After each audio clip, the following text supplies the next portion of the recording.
Hello students, we are now in the second phase of having videos uploaded for you. We will start with Flamingo's third poem, Keeping Quiet by Pablo Neruda. Pablo Neruda's original name was Neftali Ricardo Reis Basolto. He was a poet who used pen name Pablo Neruda, right? Pen name is the name which one assumes to write a literary piece. Later this pen name became his legal name also. He adopted this name and he was known by the name Pablo Neruda, right? He was a very famous Chilean poet, diplomat, and a great politician also. He won the Nobel Prize for Literature in 1971. He had written very beautiful literary pieces, and one of them that you have to study is Keeping Quiet. Keeping quiet has a lot of importance in one's life, right? This time that we are facing, that is the problem of COVID-19. We are all living in our homes. We are not moving out, we are not mingling with others, and we are spending our time with our family, and sometimes we are troubled also. But this time is to be utilized. You have been studying very hard for the past few weeks, and you must get some time to introspect yourself, to retrospect, right? Introspect and retrospect. Introspect means thinking about oneself from within.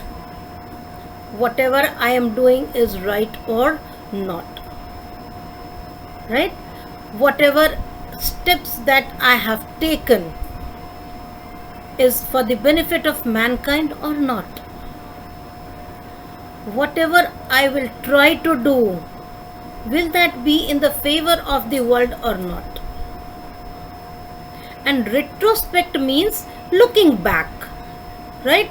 In the past, that whatever you have done, was there any mistake that was committed by you which needs to be taken care of now? Is there something which you think that in the past whatever you have done is harming someone? Does that need mending? Does that need repairing? Do you have to correct yourself? That is retrospection. Okay, so introspection and retrospection, these two words are very important, because in this poem the poet stresses on this point: mindfulness, introspection and retrospection. Okay, now he says that keeping quiet is a particular important point that one has to follow in one's life. You can't introspect, you can't retrospect until and unless it is complete silence, right? And that silence, he says, that can be brought in our life. Let us read the poem. Now we will count to 12 and we will all keep still. For once on the face of the earth, let's not speak in any language. Let's stop for 1 second and not move our arms so much. Now he says that I will count up to 12, right? We all will count up to 12. See, 12 denotes many things. 12 denotes the number of numbers on the face of the clock, right? 12 also denotes the months in a year, and 12 also denotes the zodiac sign, right? So 12 is very significant here. 12 may mean here counting up to 12, the number 1 2 3 4 12. That is for a very small fraction of time, right? And we all will keep still. Still means total calmness and quietitudeness, right? To achieve perfect silence, right? Because perfect silence is very important for introspection, right? So he says that we will count up to 12 and we will all keep quiet, right? There will be a calmness and then we will introspect. And for once on the face of the earth. Face of the earth here means on the surface of the earth. That means the whole world will count up to 12 and the whole world will keep quiet. You see the condition of the world today, right? In the phase of COVID-19 is that everyone is locked inside one's house. This is perfect quietitudeness. This is the perfect time to introspect, right? So he says we all will count up to 12. That is, the whole world is going to be involved. And on the face of the earth, for once, we are not going to speak in any language, because the language creates misunderstanding. When we speak, there is misunderstanding. Any language means let us not speak. We need to communicate through language. But if we do not communicate, if we do not talk to each other, what is going to happen? No language is going to be used, right? So when we are not using any language, there is no misunderstanding and no mistrust amongst the people. So there will be understanding between each and every person when we are not going to talk. And let's stop for 1 second and not move our arms so much. See the meaning of arms. Arms has two meanings. One is the arm, right? The arm that we all have.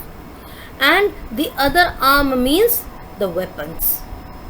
So he says, let us not move our arms too much. Here are arms, hands. Let us not move. That means let us stop the activities that we are doing.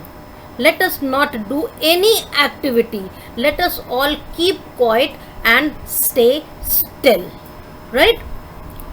It would be an exotic moment without rush, without engines. We would all be together in a sudden strangeness. He says that it will be an exotic moment. Exotic means wonderful, right? It will be a wonderful moment for us, and it will be without a rush. We will not move, right? So if we will not move, we are not going to work, right? Movement is there when we do something, right? So he says we are not going to move our body, and without engines. That means those people who are working with the engines, with the machines, they will stop their machines for a while, right? They will stop their work, they will stop the machines that is working on, so that there is perfect quietitudeness, right? And we will all be together in a sudden strangeness. There will be a strangeness. People will not be running after each other. There won't be any mad rush for competition, right? Why do we have a mad race? Because we want to achieve materialistic gains, right? To accumulate the wealth, to accumulate the materials, we go for the mad rat race, right? We run after things, we run after money, so that we can have as much wealth we can accumulate as we can, right? So he says that it will be a very strange position where people would not be rushing, people would not be working, people would not be moving their arms. So it will be a perfect quietitudeness. right? He wants to achieve a perfect silence for introspection. And then he says, fishermen in the cold sea would not harm whales, and the man gathering salt would look at his hurt hands. Right? Now he talks about two things. The animals. The largest animal is whale. That means we keep on killing the animals. We don't even leave the largest animal, the whale. We kill it. You know why whales are killed? They are killed for many purposes, right? Many purposes, one of them being the oil that is extracted, the flesh that is eaten, the skin that is taken, right? And it is very costly, and that is why they hunt the whales. So he says, okay, let us not harm the whales. So stop harming others, including the animals, right? And then the second is, stop harming ourselves. Have you seen the people who gather salt? On the seaside, there are farms of salt, right? There are farms of salt where the water is stored, the sea water which comes by tide, it is stored up, and then when the water recedes, ebbs, right? The water that is there, it evaporates, and the salt is the salt is left there. Earlier, when this poem was written in the times when early, I think 1940s or 50s, this was the time when machine was not used to collect the salt. People used to collect the salt with their hands, and what used to happen? Their hands would be hurt because it is very coarse, right? The salt is very coarse, very rough, so it used to harm the hands. And when again the person used to collect this salt used to touch those wounds, and it would hurt him, but still he used to do it. So here the poet says, the man gathering salt would look at his hurt hand. He would get some respite, and he would be able to take care of his hand. So there are two things that are mentioned. One is not harming others, and the other not harming oneself, taking care of oneself, protecting oneself, right? So two things are included here. Then he says, those who prepare green wars, wars with gas, wars with fire, victory with no survivors, would put on clean clothes and walk about with their brothers in the shade doing nothing. Now he says about the people who are engaged in green wars. Green wars here means war with environment, the deforestation, right? Cutting down of the trees, the destruction of the jungles. That is green wars. Polluting the environment, that is war with gas. Emitting lots of gas in the air, the air pollution that is created, right? Wars with fire, the fire in the forests, right? The fire, the hatred that we have with each other. So we are harming the environment, as well as we are fighting with each other. Here fire may mean firearms, so we are taking the arms and fighting with the brothers, right? He says all human beings are brothers, and that is why when we are fighting with each other, what would happen?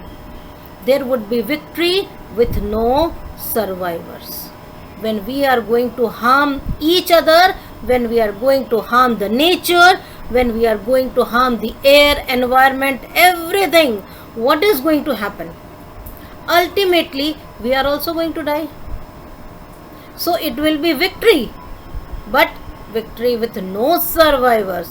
There won't be anyone to enjoy the nature, because everything would be destroyed, and in this destruction, we are also going to be destroyed. Right? So no survivors. Victory with no survivors. Wars are never a medium of peace. Right? The wars don't bring peace. So he says any war, either war with environment, war with people, war with anyone, it is going to bring destruction, and this destruction will have no survivors. So it will be a victory, but victory without survivors. So what we have to do? Those people who are preparing these wars, what should they do? They should put on clean clothes, right?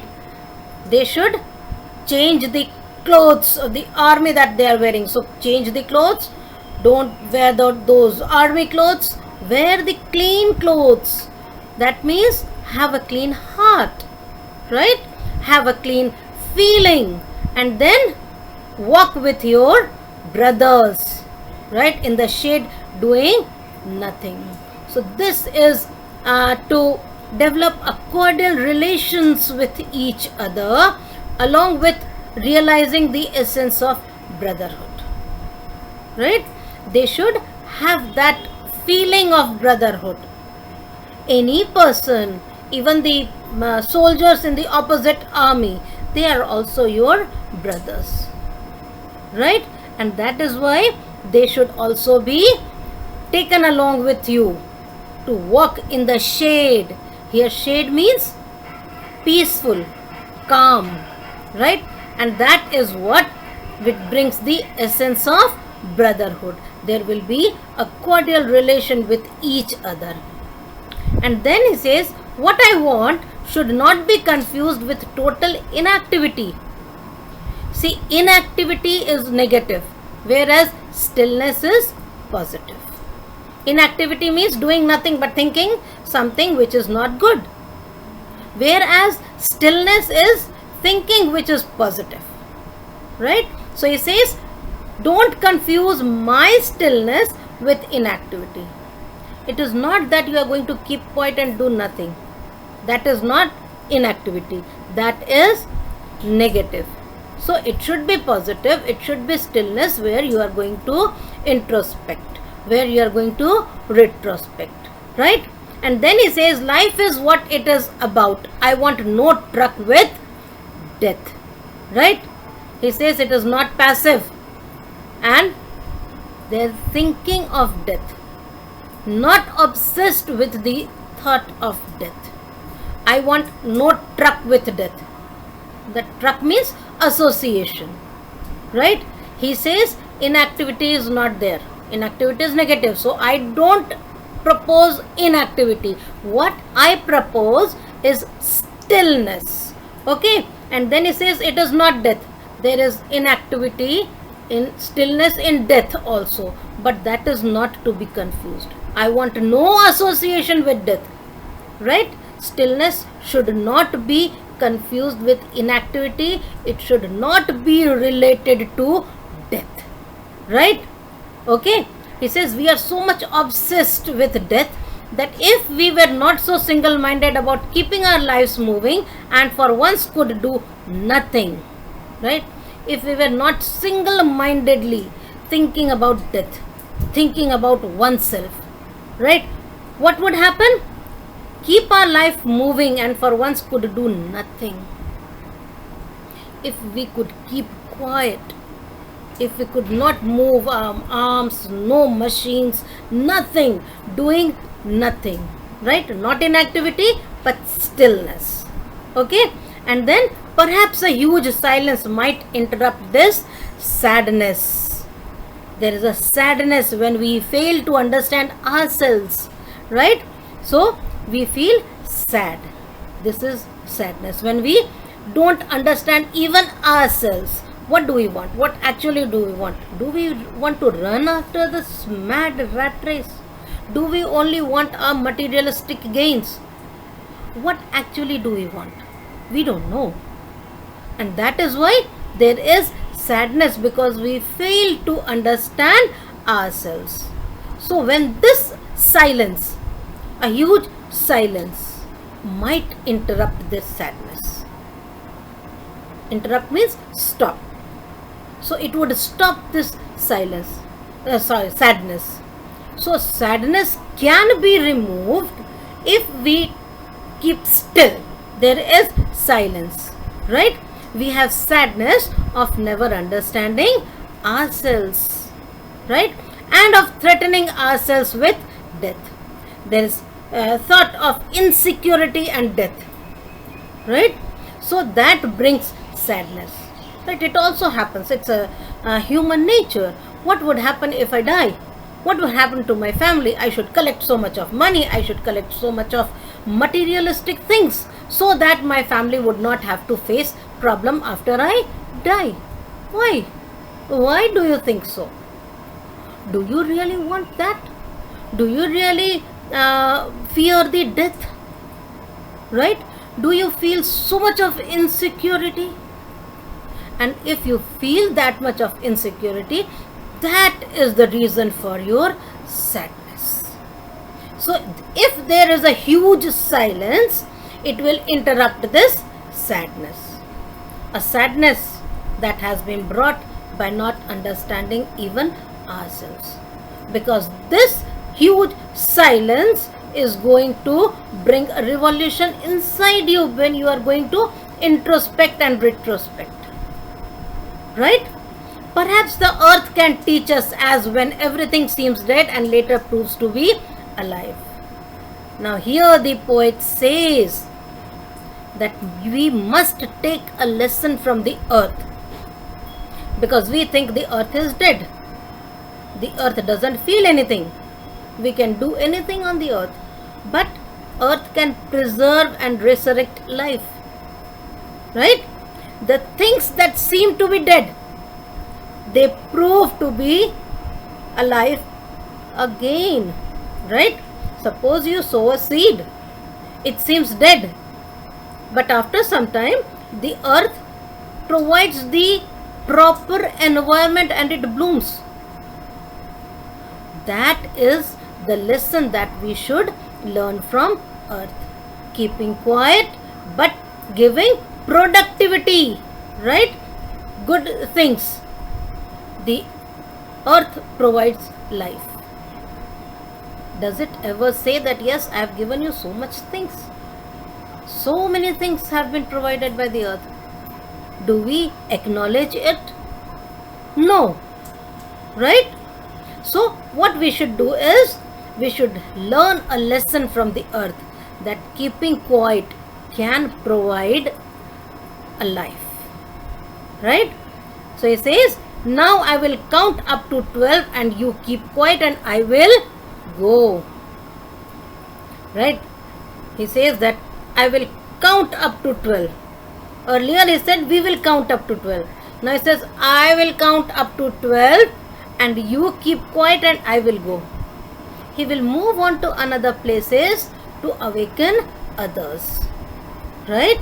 He is going to give this message to everyone. Okay? So there are some important things that have to be discussed in this poem. One of them is literary devices, right? From keeping quiet, literary devices. First is alliteration. Okay, alliteration is used. It's often used. We will, we would, right? We will, WW. We would, WW. Sudden strangeness. Repetition of S. His hurt hands. H. Clean clothes. C. Wars with. W. Right? And then there is repetition. Right? Repetition. Wars with gas. Wars with fire. Repetition of wars with. And there is one more figure of speech. A new figure of speech for you. It is anaphora. Okay? Anaphora is repetition of the first few words in the consecutive lines. Right? That is anaphora. Let's not speak. Let's stop. So repetition of let's. When the two sentences start with the same words. Let's not speak in any language. Let's stop for 1 second. That is anaphora. Okay, so these are the figures of speech. Now some important phrases. Okay, these important phrases. First is, let's not speak in any language. Right? Here the poet says that when we speak in any language, there are barriers, there are misunderstanding, there is mistrust. Right? We often do not understand others' language, and then there is a barrier. When we speak to each other, there is some misunderstanding. So let us not speak in any language. Let us just keep quiet. It would be an exotic moment. It is the second one. It would be a wonderful moment, an exotic moment, ecstatic moment, where we are going to feel the presence of silence in our life. Right? That is going to be an exotic moment. Victory with no survivors. As I told you, there would be victory. We are going to win when we have wars with other people, when we have wars with environment, when we have wars with nature. But when we have wars, there would be no survivors to enjoy this victory. Right? I want no truck with death. When he says, I want stillness, he says stillness is different. It is nothing to do with death. Right? Because inactivity is negative and stillness is positive. So he says don't confuse it with inactivity, and he doesn't want any relation with death. Right? So don't compare it with stillness. Don't relate it with death. Okay? Because there is a stillness in death also. But it is not to be taken as a death. Right? Stillness doesn't mean death. Perhaps the earth can teach us. Right? He asks us to learn a lesson from the earth, the mother earth, which teaches us that there can be life under apparent stillness. Right? When we think that earth is still, there is life beneath it. Right? There is life under the earth. So we have to learn a lesson from the earth that there can be life under apparent stillness. Right? So we come to the end of this poem, and we will be discussing the question answers on WhatsApp. And I would like to remind the students of 12th A, especially boys. Girls are regular. Boys, I would like to remind you, please be regular. This is for your kind information. Thank you.